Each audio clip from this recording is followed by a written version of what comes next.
Welcome to the Ultimate Farm Wife podcast. On this channel, we're going to be discussing all things marrying a farmer, moving to the land, and becoming integrated with a family farming operation. Whether you're moving to the farm for the first time or whether you're moving back into a family farming operation, we discuss the ins and the outs of all of it. So let's jump into today's episode. Hi, and welcome to the farm. Today we're talking with Angie about moving to the farm and value adding to the family farming business. Welcome, Angie. Thank you. Please introduce yourself, your family, your farm, and all the incredible things that you are up to, because you are one busy lady. Yeah, we've got a bit going on. My name is Angie Armstrong. And myself, along with my husband Mike, run Callubri Station, which is a 28,500 acre sheep and wheat property. And we also have dipped our toes into agritourism, which keeps us quite busy. And we live here with our 5.5-year-old son, Eamon. Wonderful. Let's start by talking more about the farm, and then we'll go into the agritourism. So can you tell us a little bit of history of the farm, how you both came to be there, and how the sheep and the cropping are going at the moment? Yeah, sure. So the property's been in my husband's family for about 145 years, so really incredible depth of history. I moved here about 16 years ago, I think we're up to now. I've probably lost a year or two somewhere there. I grew up in Melbourne, was an IT consultant down there, and met Mike through sort of friends of friends. And ended up moving firstly to Dubbo just to, check the relationship was headed somewhere.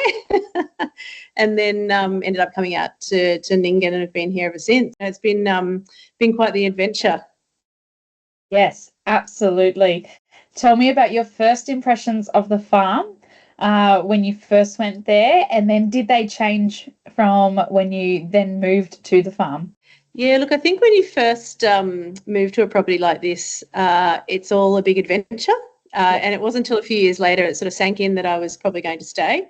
And so you look at things slightly differently. I also came at the height of a pretty solid drought. So, I didn't really know if any blades of grass even grew out here. It was a lot of red dirt, a lot of feeding sheep. Since then we've had floods, we've had rains, and we've had more droughts. So it's been a bit of a yo-yo.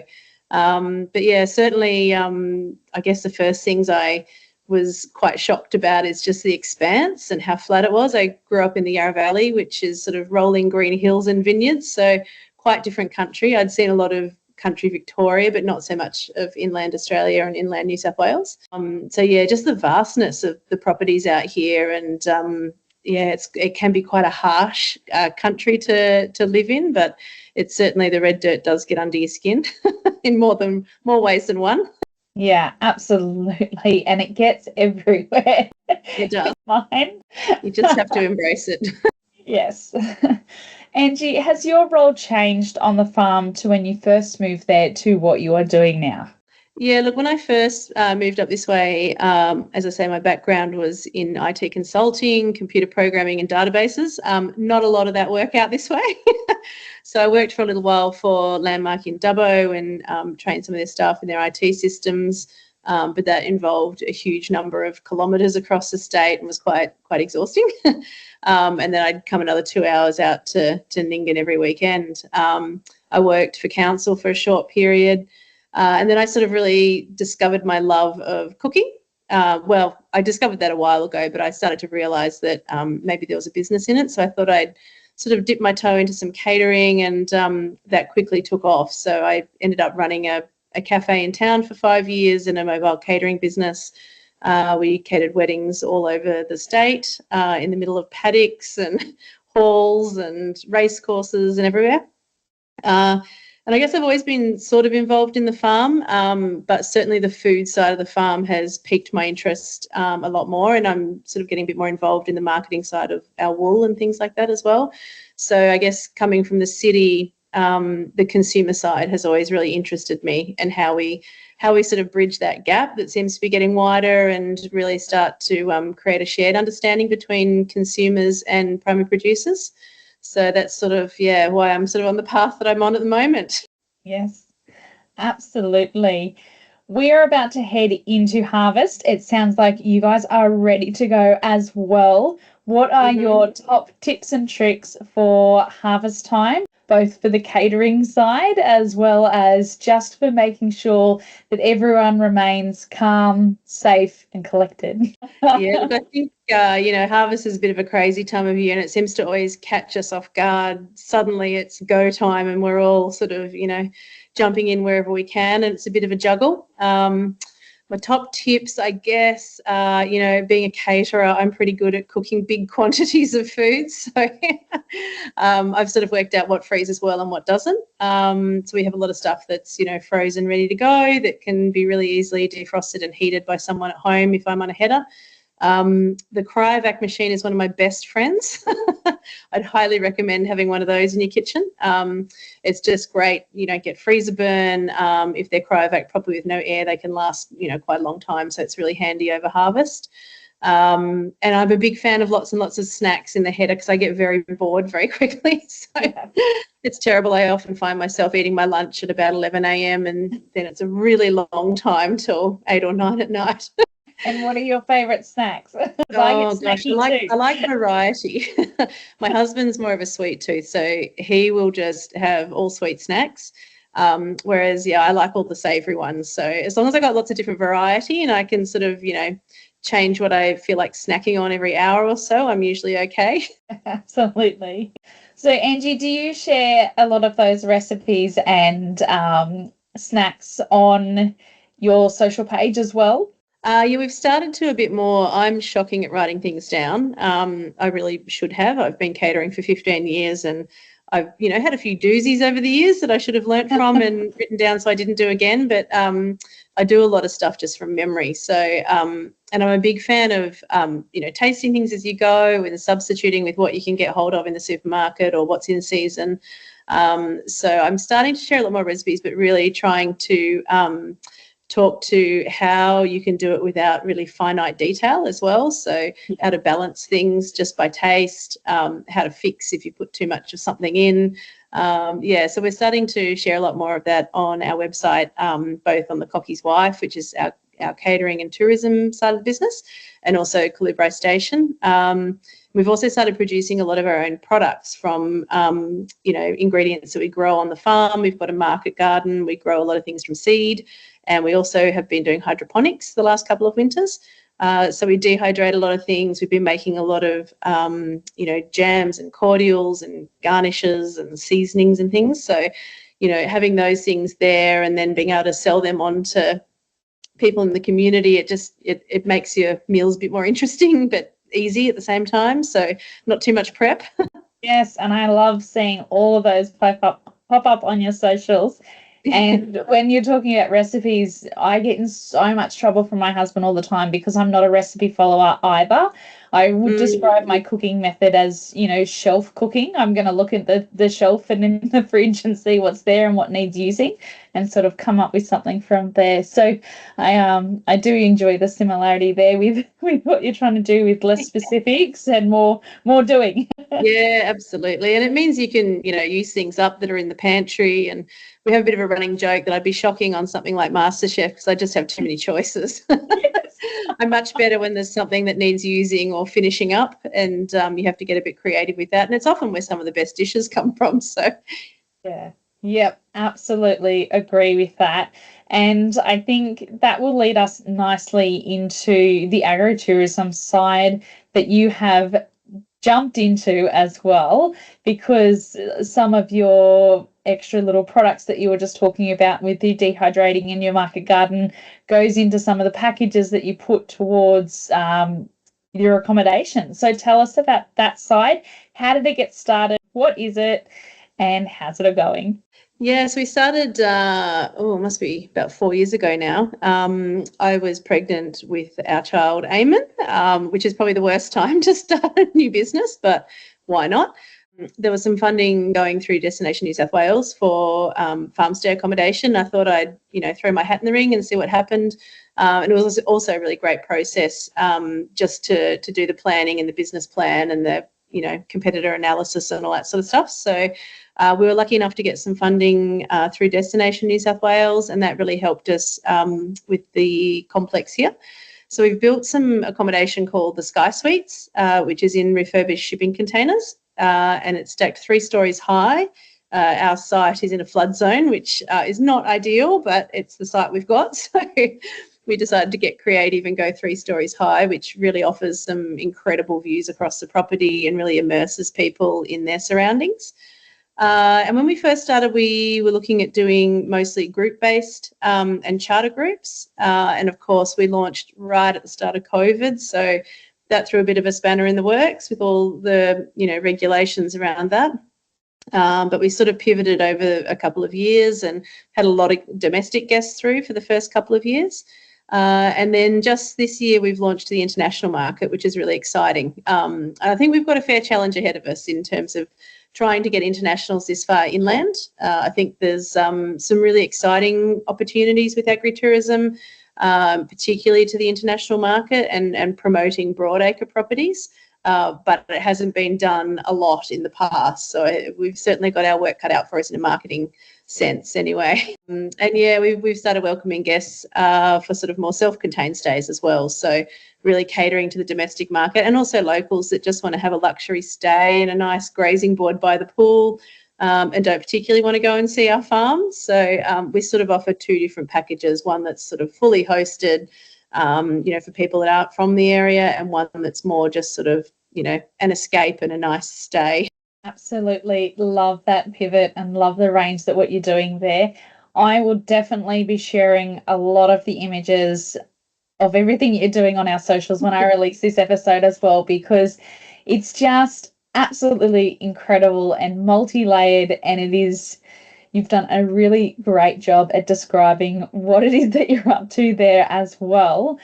And so a few questions that I put out to the community was that came back was, how do you get people to your place? Because you look like you're in the middle of nowhere. I was like, well, yeah. Yeah, we are. Yeah, look, I think that's probably been one of the biggest questions when we first started is how are people going to get there and who's going to come? And I think often when you live in an area, you sort of don't notice the things that are really special and amazing about it because you're surrounded by it all the time. And when we first started, I knew it would be one of the challenges because we're not near a big attraction. And there is a fair bit of traffic coming down the road, heading to Broken Hill and those sorts of things, but it's very seasonal and not super consistent. So I guess we've worked really hard with groups like Destination New South Wales and Tourism Australia. We've recently joined Outback Beds, and we also work with groups like RDA and Dubbo to really try and raise the awareness of what's out here. I think one of the key things really for me in the years coming is really trying to build a network of other providers and supporting other, small operators to build that network of attractions so that we really start to build the strength of the region in terms of tourism. When we first started, we really envisaged a lot of charter flight groups, and we did have that for the first couple of years.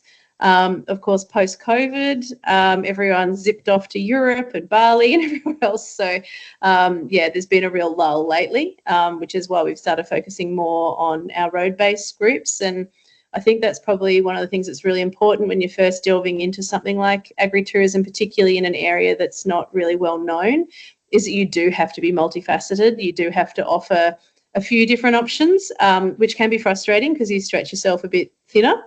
But it's also important to do to try and keep that consistency in business, to keep staff employed and all of those sorts of things. So, I do think particularly out west here, we have to do that 10 or 20% extra to attract people out this way. But the feedback from the guests that have been here is incredible because it's authentic, it's unique, it's very heartfelt, we're very passionate about what we do, and there's a real connection, a personal connection, which I think people after COVID are really craving. Certainly the challenge is how we get people here, and we're working very hard at the moment on doing interactive maps by air, so both plane, helicopter, and also by road. and sort of looking at all the places they could stop on the way to us. So really trying to help our travel partners to build us into itineraries. So yeah, it's exciting. I think the more we can partner with other groups and really build the strength of the region, we'll see a real reward for that hopefully in the coming years. Absolutely. And where do you start trying to organise that? Is that just building your network, or when you sit down to work out, okay, there's so many options, so many opportunities, how are we going to choose what we're going to do? Yeah, look, I think I really try to focus on organisations that have a similar ethos to what we do. So, for example, we've started looking at private helicopter trips out of Sydney. And because the choppers have to stop and refuel part way, we're now partnering with wineries in Orange and Mudgee region, because that way the guests can land, they can enjoy a beautiful first-hand experience with the winemaker. So we're really trying to focus on that sense of farming and paddock to plate, farm to table, understanding the land and the terroir of the wines and how it affects the flavour and how the seasons affect the flavours. And so, yeah, it's interesting. I think what drives who we partner with is what we're passionate about and the bigger picture and sustainability, and trying to make sure that we partner with people we have a really similar outlook with. And that way, I think when the guests, take those itineraries and follow them, they're seeing a consistency in the theme of the travel as well. If you're enjoying listening along with us today and learning some tips, tricks, and advice, then please like, subscribe, and even share this interview with someone who you think would need to hear this information or who might benefit from other interviews done right here on this channel. Now let's get back into today's episode. So yeah, I remember really early on, a marketing specialist said to me, the most important thing you can do to start with is work out who you're for and who you're not for. And I'm still trying to refine that, but it's a really important thing to think about and get right, because it really means that you can hopefully meet and exceed the expectations of those that are coming out to you, and you get people that are wanting all the things that you're offering, but for example, aren't bothered by mozzies or flies, but would trade that for a really authentic experience. Absolutely. And when we're talking logistics of the charters, so whether they're coming out by plane or helicopter, are they landing actually on the station?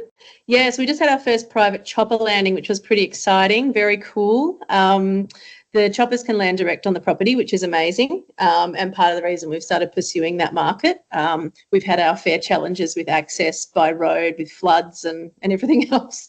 We were underwater for about 8 weeks this time 2 years ago. So, that's one of the great things about choppers, but they are quite expensive.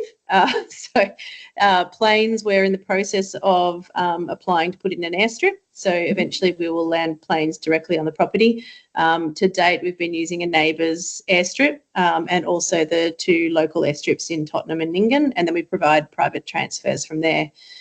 We've also had a lot of road-based groups, and they're usually able to obviously drive right in, except when it rains. So we only have 4 kilometres of dirt, and it caused me endless grief. Yes, I remember seeing on your socials 2 years ago the floodwaters and just praying that they would subside for you, because that was quite incredible, seeing it come right up to your footsteps of the house and everything else. And look, we know that this place floods. That's something that we've accepted. You wouldn't choose this site if you had a choice of location, but the history is here and we want to preserve it and tell that story, so we understand that's a risk and something we'll just have to cope with. Talk to me again when my house goes under, I might have a different story. But yeah, we're just trying to put everything in place we can to sort of minimise the risks. Usually the flood, we have sort of 8 or 10 days notice, so it's not such a big deal. The bigger challenge, I think, and in general for agritourism, is when it rains and councils close the roads, which cancels public liability insurance. So it's really tricky. One of the biggest challenges we're facing at the moment is wanting to provide really consistent service to our travel partners and know that we can get these groups in. We'd love to operate in our wool shed and bring out vintage trains with hundreds of people, but we need to know that we can get buses down the road. So it's probably one of the biggest challenges going forward is, how do we do that and not wreck the roads worries at the same time. Hopefully with, the outlook for agritourism and how much income that's going to bring into Australia, the government hopefully will start to look at how they can support access a bit better, because I think there's a huge amount of opportunity in rural Australia, but it needs a bit of infrastructure support.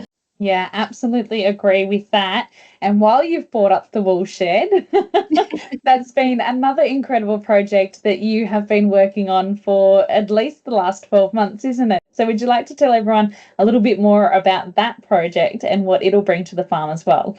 Yeah, sure. So we've got the old original wool shed from the 1800s, which was built with timbers logged on the property. So it's one of my favourite buildings here. Of course, everything on the Callubri site, which is the southernmost point of the property, literally metres from the Bogan River, has been under quite a few floods. So it needed a fair bit of work. A lot of the floors were really uneven. It had had a few rounds of renovations and then it needed a few more major ones. So we've re-stumped quite a bit of it. And then I sort of had my work cut out for me. We had a wedding booked here in April this year, and I really was determined to get it finished for that. So I jumped on the saw and the drill and everything else, and spent about 4 days in my old volleyball knee pads going along and putting down new floorboards. So we've renovated it very rustically, but it's now a beautiful backdrop for weddings and functions and events.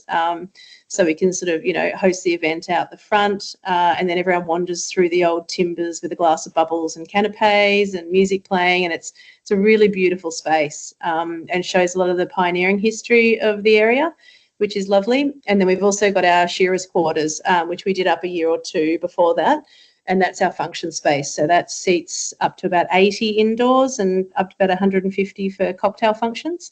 And that's a really lovely air-conditioned space, a little bit more comfortable than the wool shed. And it's got sort of dance floor deck and Chesterfield lounge, and we also use that for our guests that stay here for the farm stay. So it's a really nice dining space with a few luxe fittings like chandeliers and things thrown in. It's one of my passions, is sort of doing up a lot of the older buildings on the property and really showcasing them for events and functions. Yeah, absolutely. And Angie, how does everything work in? How do you balance everything? How do you get everything done? Because every year you seem to be doing a project and a value add and still working on farm with your husband and running that all alongside with your son. So how does that work for you? Yeah, look, I think it's a juggle, that's for sure.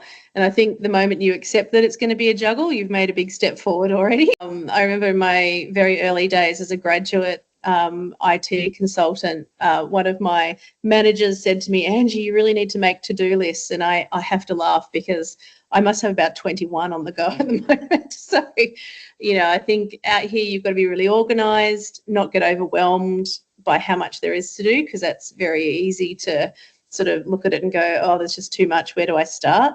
And I think choosing something that's achievable each day, so setting a bit of a realistic goal so that you feel like you've really made a dent in it. And we all just jump around jobs. So depending on what's happening, at the time and what the priorities are, you might have to hit pause on something, which can be really frustrating.